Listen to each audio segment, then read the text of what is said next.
Administrator بلدیہ شرقی رحمتullah شیخ نے کیا کہا اور کیوں کہا یہ ہم آپ کو بتاتے ہیں۔ انہوں نے کہا کہ پارکوں میدانوں کی بہتری ترجیحات میں شامل ہے اور دستیاب وسائل میں رہتے ہوئے پارکوں کی بہتری کے لیے اقدامات بروقار لائے جا رہے ہیں۔ ان خیالات کا اظہار ایڈمنسٹریٹر بلدیہ شرقی رحمتullah شیخ نے ایڈیشنل ڈائریکٹر پارک توقیر عباس کے ہمراہ پٹیل ہسپتال گلشن اقبال کے قریب موجود عمر بن خطاب پارک کا معائنہ کے دوران کہا۔ انہوں نے کہا کہ مذکورہ پارک عوام کے دیرینہ مطالبے پر تعمیر کیا گیا ہے، جس میں مرحلے وار بہتری لانے کے لیے اقدامات کیے جا رہے ہیں۔ انہوں نے مزید کہا بھی اور ہدایت بھی جاری کی پارک کی خوبصورتی برقرار رکھنے کے لیے محکمہ پارک اپنا کردار ادا کرے۔ ضلع شرقی کو خوبصورت پارکوں میں اور میدانوں کا ضلع بنانا چاہتے ہیں، جس کے لیے دستیاب وسائل میں رہتے ہوئے کام کیے جا رہے ہیں۔ پارکوں کی خوبصورتی اور رونق سبوتاز کرنے کی کسی کو اجازت نہیں دیں گے۔ پارک کی دیوار کو صاف ستھرا رکھا جائے، جبکہ اس بات کا خصوصی خیال رکھا جائے کہ جو سہولیات پارک میں دستیاب ہے اس کی حفاظت کے لیے ہر ممکن اقدامات بروقار لائے جائیں تاکہ عوام پارک سے طویل عرصے تک مستفید ہو سکیں۔ اس موقع پر ایڈیشنل ڈائریکٹر پارک توقیر عباس نے انہیں پارک کے حوالے سے کیے جانے والے کاموں کے حوالے سے بریفنگ دی اور بتایا کہ پارکوں کی تزئین و آرائش کے کام کو ترجیحی بنیادوں پر کیا جا رہا ہے اور اس کے لیے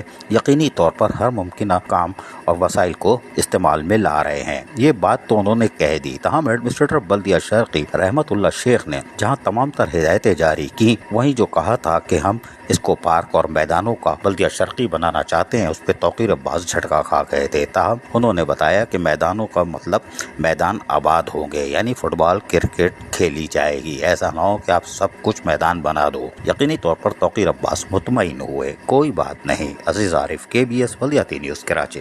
ایسی ہی خوبصورت ویڈیوز فیوچر میں حاصل کرنے کے لیے ریڈ بٹن پر کلک کر کے اور بیل آئیکن کو پریس کر کے ہم سب کے سبسکرائبر بننا مت بھولیے۔